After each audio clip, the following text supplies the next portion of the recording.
Hello everybody, hope you're doing well. We have got a live stream kind of deep dive video to do. Do bear in mind I'll be doing this kind of longer form video version and then breaking down into several different videos. Things that happened from the live stream that has finished earlier this morning, today, wherever it is in the world that you are. So let's just get everything rocking and rolling. So, and we'll obviously, on screen is from that particular live stream, so we'll be able to break down and cover each individual section as it pops up. So one of the first things that I was kind of like, I don't really know how to kind of describe it, nervous for, and it was this moment here where Jax was like, oh, I've got an announcement for you. And it's like, I thought, oh no, Jax is going to leave. He's going to leave Kabam. But he wasn't, thankfully, for that one. So yeah, this was kind of a build-up. Jax, and yeah, Jax, yeah, right. I was thinking like he's gonna say I'm leaving. He's gonna say I'm leaving. I was like, don't say it, don't say it. Is now, and I was thinking is now leaving Kabam. Thronebreaker. So that's good. Well done to Jax for becoming Thronebreaker, so that's good news. In any case, fun out of the way. Basically, side quest wise, there's Kabam, Mike. The new quest is, of course, going to be an interesting one because there's been some kind of new updates to this. So the main thing about the side quest is it's kind of like a progress, kind of 1 to 8 gauntlet type thing. I posted a video about it, but it's going to be more clear next week when we do a deep dive of that particular video and content. But you have to repeat it about 5 times, Kabam Mike was saying. So it's like 25 times altogether you've got to do it. So that may feel a little bit grindy, but I think it's not. I think you just face off against the Gladiator each time. And also tier 9 is the big difficulty that a lot of Paragon players will be doing. So that's something to kind of like note with that. In any case, looking over my notes, one of the biggest things for Event Quest next month is changes to the Event Quest structure. As Kabam say, and we'll be seeing it on screen here, fewer paths, fewer nodes. There will be less kind of like, well, I say stress with the event quest on a monthly basis, but I say it's not really stressful, it's just grindy. And this is something I think Kabam are doing. Yes, a bit of an L with how Battlegrounds played out, bit of an L with some of the other stuff, like maybe the Incursions event played out, but Kabam are getting there, albeit slowly. But yeah, here's the other thing. They've removed nodes per difficulty for less travel time and simpler navigation. And here's the big thing. Sorry, I had enchiladas for dinner tonight. Energy cost per nodes increased. Slightly more energy, significantly less energy to explore. So it's kind of like a bit of a weird catch-22 type thing. Yes, there's going to be more energy spend. You have to spend more energy, but there's going to be less energy to spend overall. So it's like saying if it was like, I don't know, you spend 60 energy, that you'll only have to kind of... It's like every quest being 3 energy per tile spend, if you get my drift with that. Rather than it kind of being like, oh, the first quest is kind of like 1 energy, the other quest like 2, and the other quest like 3. It's going to feel like that. It's not going to be exactly the way it's going to work out, but it's the best way I can describe it to you on this particular process. Some other things to note is that there's going to be an addition of level 4 health potions. They're going to be added to it. Nothing was mentioned about better revives or the frequency of revives appearing in things like Thronebreaker difficulty. And of course, Kabam summaries overall much less grind, which I'm all up for. And this is one of the big things. Paragon Gauntlet, we'll talk about in a second, but there's been a rewards update for it. There's a new set of rewards for Paragon Gauntlet, which is going to be, and here's the thing, you have to explore 100% Thronebreaker event quest in order to have access to the Paragon Gauntlet. So that's something to note as well, because I'm sure people were like, I was hoping it was just for completion, but it's not 100%. There's also relic rewards to uncollected and above event quests, and remove item spawns but improved chest rewards. And obviously with chest, it's kind of like a bit of a, well, not catch-22, but a bit of a weird thing, like what it drops from those chests. They've always been very weird over the years, and now it seems that they've gone more of a, meta shift to be kind of like sorted out a bit more, and how they kind of like drop. Chest drops will be monitored and updated to ensure they are more rewarding to players than past combined with there, and chest stars are meant to facilitate viewing possible paths. So yeah, I'm all up for this. Like at the moment, one of the big things that I do find is that if we can switch, there we go, switch to in-game, is I do find event quest very kind of grindy, and I think I find it more grindy because, and this is the thing where it's going to be better. Like this is the big thing. If people maybe looking at this in a different situation, is this means you can auto fight lower difficulties more efficiently and quickly. And if you're able to do that, that means that, like for myself, I am a prolific grinder of lower content for units. You can see, as being a non-spending player, I need units. So when I can save my time and just auto fight through whilst doing the dishes, watching a movie, I don't know, having a shower, doing something else, working on a project, then I can allow it to auto fight through something like this and pick up those units. But here's the thing, if that's done quicker, and a lot of time it takes time for this to be done, but imagine if it's done quicker, it means that I'm able to access more difficulties more at a better pace, which I think is only going to be the benefit for the community. So that's something that, you know, is a bit of a take home that I quite enjoy about all these particular changes. And yeah, the Paragon difficulty, Paragon Gauntlet, sorry. That'd be great for the Paragon difficulty. As it says here, Paragon and fully explore the Thronebreak event quest. Unlock team size reduced to 3 with a champion swap node every 2 fights. That's really cool. I forgot about that. That's the thing. By the way, I've done a little write-up, which is in the description down below. If you don't want to listen to me for the rest of this video, go and check out, just read through what, you know, Kabam has. It's just some notes from the spreadsheet from the live stream, except nothing about Gladiator. I'm trying to do that for a separate video. Very interesting, by the way. Maybe we'll have time to talk about Gladiator. We'll have to see. Bosses have the same nodes as the Thronebreak event quest with slightly higher attack and health. Amazing rewards given upon completion, which I think is Titan Crystal Shards. So that gives you like an exclusive kind of look. Oh, and there's the rewards right there, which you can see on screen, which is 6-star Hero Crystal Nexus, fantastic, great, thank you for that. Tier 6 Basic, Tier 3 Alpha, nice title.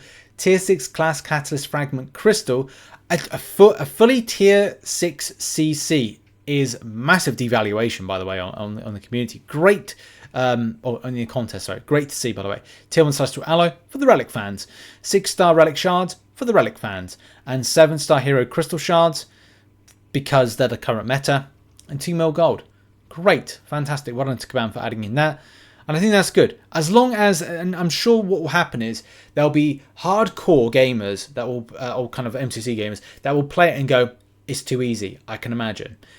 But what this is also helping those that are new to Paragon, very early on in Paragon, start making gains. And that is something I think is going to be massive. It's massive for those that are free to play. It's massive for those. It's still massive for those that are well out in the game. But it's massive for those that are able to kind of like go, I can start making gains with my account. And especially because, you know, you may not, some people will have this, didn't have access to that 7-star celebration event to begin with.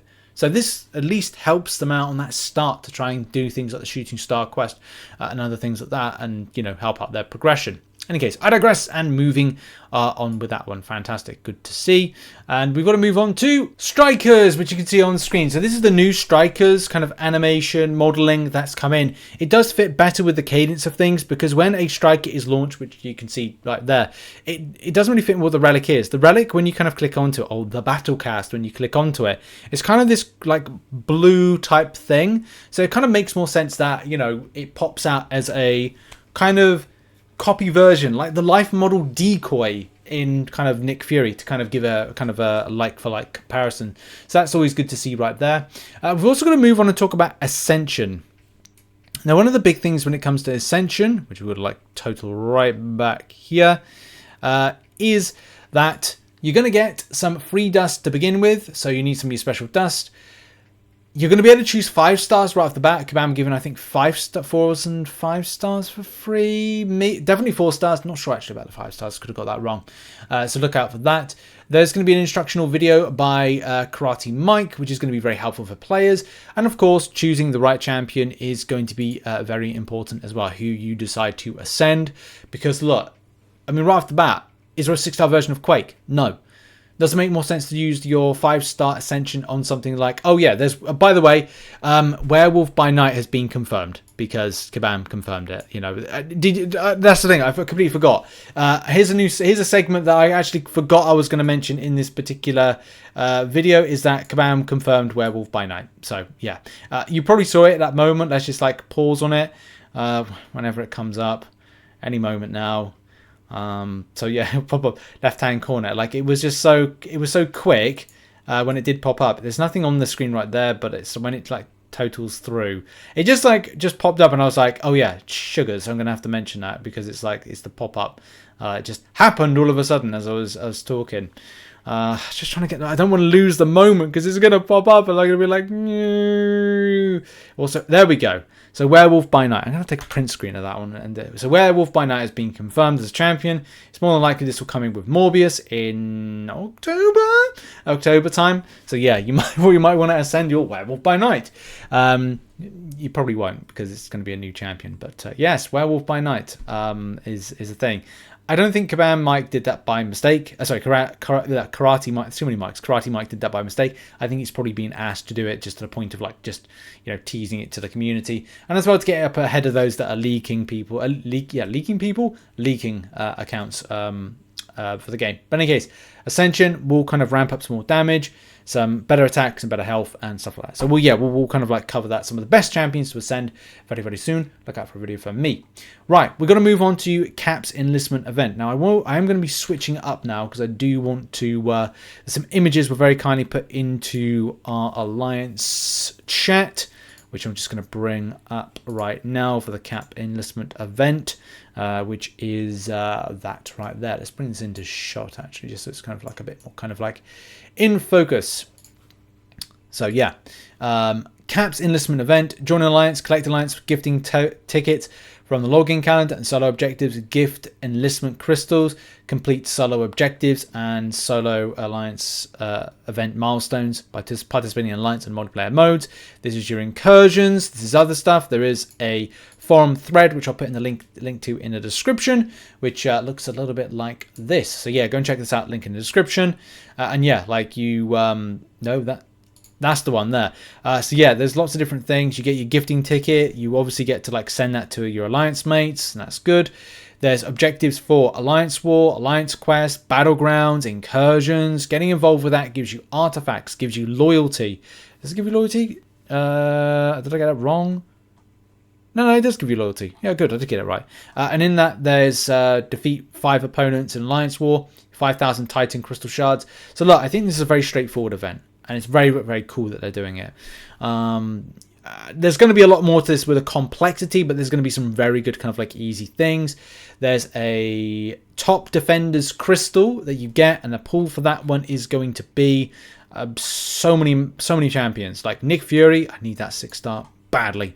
Enlistment Crystal, opening Enlistment Crystals will give you the opportunity to receive War Boost, so it's going to be like beneficial to you. Victory Shields, give me loads of those, please. Give me loads of those. Need them now. Need them pronto. But also, this is where your dust is going to be. Your dust is going to be for your Ascension, which you can get the tier 2 there, tier 1 there. Thumbs up. And also, Champ Crystal Shard Selector. Apparently, these are going to be similar to the Legends Crystals, but not exactly. They're going to be good. Fingers crossed. Hopefully, they're going to be some interesting shard. Like, you get to choose your own kind of more powerful shard. We'll have to see. I'm not quite sure how this will kind of like work together, but it should be funky. We're also going to talk about now is moving over to Incursions. By the way, if you want to know what the crystal's going to look like, the special crystal is going to look like that. That's the special nice crystal, isn't it? It's nice. It looks very patriotic, but I don't know actually. It kind of looks like it isn't, but maybe it is. I don't know. Okay, incursion changes. This is something that I do want to, as I said, I do want to talk about. I'm looking forward to this one, and it's going to be a new theme. It's going to be a Deadpool related theme. So Deadpooloids are back. For those that remember Deadpooloids, it's good to see them back. Plat Pool and Gold Pool are your new bosses.